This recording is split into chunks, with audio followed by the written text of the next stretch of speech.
जय हिंद प्यारे बच्चों। आज का हमारा विषय है सर्वनाम। सर्वनाम, सर्व मतलब सब,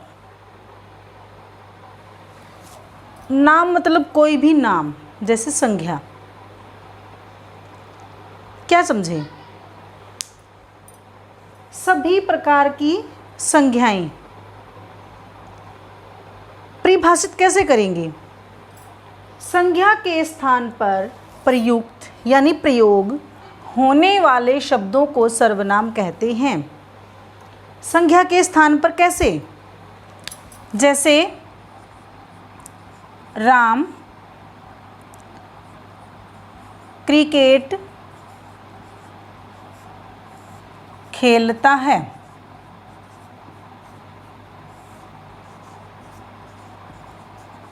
राम क्रिकेट खेलता है। इसमें राम क्या है? संज्ञा शब्द। हमने इसके स्थान पर सर्वनाम शब्द प्रयोग करना है, तो कैसे?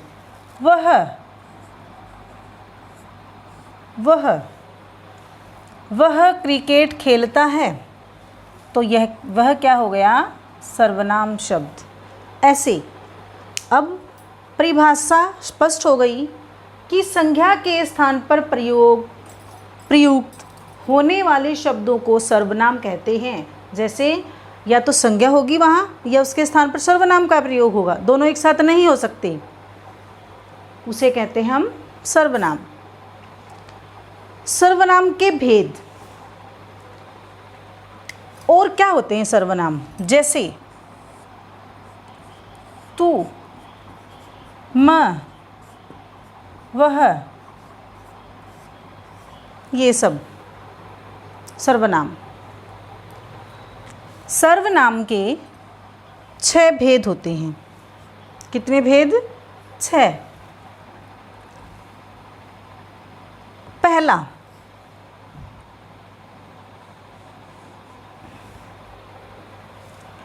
पुरुषवाचक सर्वनाम। पुरुषवाचक सर्वनाम।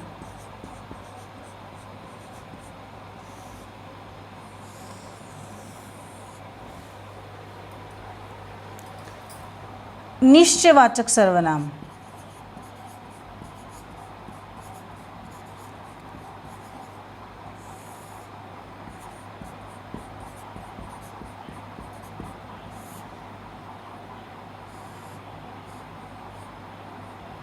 निश्चयवाचक सर्वनाम। अनिश्चयवाचक सर्वनाम।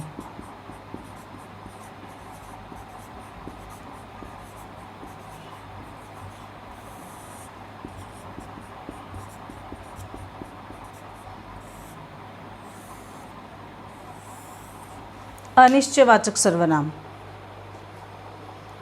3 भेद। चौथा, संबंधवाचक सर्वनाम।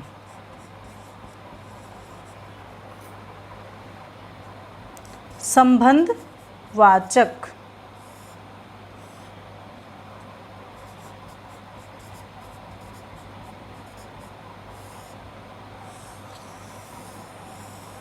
संबंधवाचक सर्वनाम। प्रश्नवाचक सर्वनाम।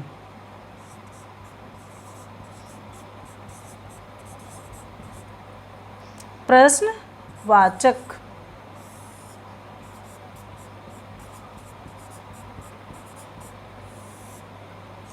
प्रश्नवाचक सर्वनाम। निजवाचक।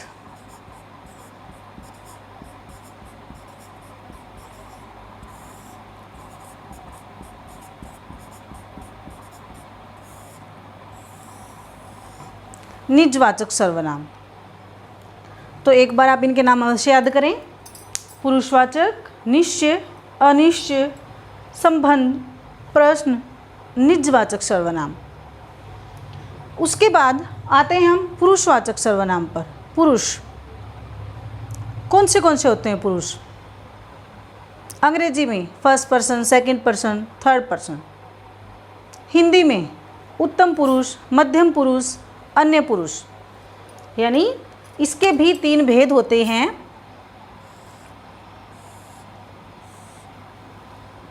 उत्तम, उत्तम पुरुष, मध्यम पुरुष, अन्य पुरुष।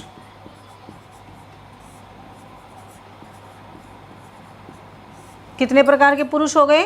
3 प्रकार के। उत्तम पुरुष होता है वक्ता, मैं क्या है? उत्तम पुरुष। म, हम, हमें, उत्तम पुरुष। मध्यम पुरुष क्या है? मध्यम पुरुष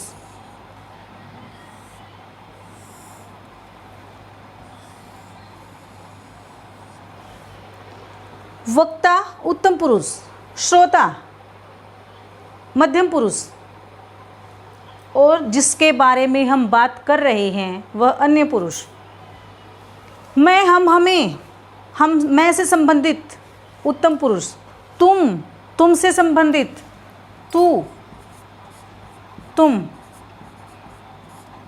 तुम्हें, मध्यम पुरुषवाचक सर्वनाम। वह, वे, उसे, अन्य पुरुषवाचक सर्वनाम। अर्थात वक्ता और श्रोता, वक्ता बोलने वाला, श्रोता सुनने वाला, जब किसी तीसरे के बारे में बात कर रहे हैं तो वह होता है अन्य पुरुष। वह बैठा है, मैं पढ़ रहा हूँ, तुम खा रहे हो, पुरुषवाचक सर्वनाम। निश्चयवाचक सर्वनाम में होता है निश्चय, किसी वस्तु, व्यक्ति, स्थान का निश्चित रूप से जब हमें पता होता है तो उसे कहते हैं निश्चयवाचक सर्वनाम। निश्चयवाचक सर्वनाम के लिए कुछ शब्द होते हैं जिनके द्वारा हम उनकी अच्छे से पहचान कर सकते हैं। कौन से? यह, वह, ये, वे। यह नज़दीक के लिए, यहाँ कुछ सामान रखा है या कोई वस्तु है या कोई घर है या कुछ भी। वह दूर के लिए, लेकिन निश्चयवाचक सर्वनाम वहाँ तक संभव होता है जहाँ तक हमें कोई वस्तु, कोई व्यक्ति या कोई स्थान दिखाई देता है। जो स्थान या वस्तु या व्यक्ति हमें दिखाई नहीं देता वहाँ निश्चयवाचक सर्वनाम नहीं हो सकता। जैसे कुछ दूरी पर बहुत सारी गाड़ियाँ खड़ी हैं और मैं बोलूँ यह मेरी गाड़ी है, यह मेरी गाड़ी है, तो यह क्या हो गया? निश्चयवाचक सर्वनाम। इसका दूसरा नाम संकेतवाची भी हो सकता है, यानी इसने, यह शब्द ने गाड़ी की तरफ संकेत करने का काम किया है, इसलिए इसको संकेतवाची सर्वनाम भी बोला जा सकता है। वह दूर की कोई वस्तु, वह तुम्हारा भाई है। निश्चित पता होना चाहिए हमें उसका पक्का, तब निश्चयवाचक सर्वनाम होता है। एक और विशेषता, यह, वह, ये, वे तो काम करते हैं संकेत करने का, लेकिन इनके तुरंत बाद भी सर्वनाम आता है, तब होता है सर्वनाम। यदि इनके तुरंत बाद संज्ञा आ जाती है तो वो हो जाता है विशेषण। ये बात हम अगले विषय में भी पढ़ेंगे। अनिश्चयवाचक सर्वनाम। अ का मतलब होता है नहीं के लिए, नकारात्मक। निश्चय पक्का, अनिश्चय पक्का नहीं है। तो पक्का नहीं है तो क्या होगा? कोई और कुछ, ये शब्द, दो शब्द। जिन शब्दों से किसी व्यक्ति, वस्तु, स्थान के बारे में निश्चित रूप से पता न हो उसे अनिश्चयवाचक सर्वनाम कहते हैं। जैसे उदाहरण के द्वारा, दरवाजे पर कोई है, दरवाजे पर कोई है। कोई पक्का नहीं पता कौन है, कौन आ जाए, कौन है तो किस में चला जाएगा? प्रश्नवाचक सर्वनाम में। लेकिन अब क्या पूछा है, कोई और कुछ, ये दो शब्द होते हैं अनिश्चयवाचक सर्वनाम को दर्शाने वाले। कोई और कुछ, वहाँ कुछ पड़ा है, पड़ा है इतना पता है, लेकिन ये नहीं पता क्या है, इसलिए कुछ। कोई और कुछ शब्द दर्शाते हैं अनिश्चयवाचक सर्वनाम को। निजवाचक सर्वनाम, निज शब्द का मतलब होता है अपने लिए, स्वयं के लिए। तो इसके लिए शब्द होते हैं स्वयं, खुद, आप, अपने आप। ये दर्शाते हैं निजवाचक सर्वनाम को। जैसे मैं अपने आप खा लूँगा, मैं अपने आप, मैं खुद चला जाऊँगा, मैं खुद चला जाऊँगा, यानी अपने आप चला जाएगा। ये शब्द स्वयं, खुद, आप, अपने आप, जब हम इन शब्दों का प्रयोग, ये अपने लिए ही होते हैं। जब कर्ता इन शब्दों का प्रयोग या शब्दों का प्रयोग खुद के लिए करता है, दूसरे के लिए नहीं, अपने लिए, वहाँ होता है निजवाचक सर्वनाम। अब हमें अंतर करना है इस आप में, और यहाँ भी आप शब्द का प्रयोग किया जाता है मध्यम पुरुषवाचक सर्वनाम में। इनमें अंतर होता है, इस आप का प्रयोग हम स्वयं के लिए करते हैं, मैं आप चला जाऊँगा, मैं आप कपड़े पहन लूँगा, मैं आप खाना खा लूँगा, यानी खुद के लिए।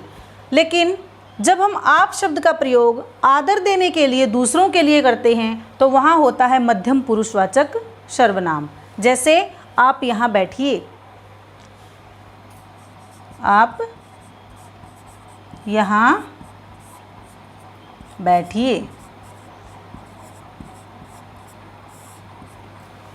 मध्यम पुरुषवाचक सर्वनाम। इन दोनों में अंतर आप समझ गए होंगे। संबंधवाचक सर्वनाम होता है दो शब्दों में, दो व्यक्तियों में संबंध स्थापित करने वाले शब्द। जैसे जो, सो, जैसा, वैसा। जो करेगा, जो करेगा सो भरेगा,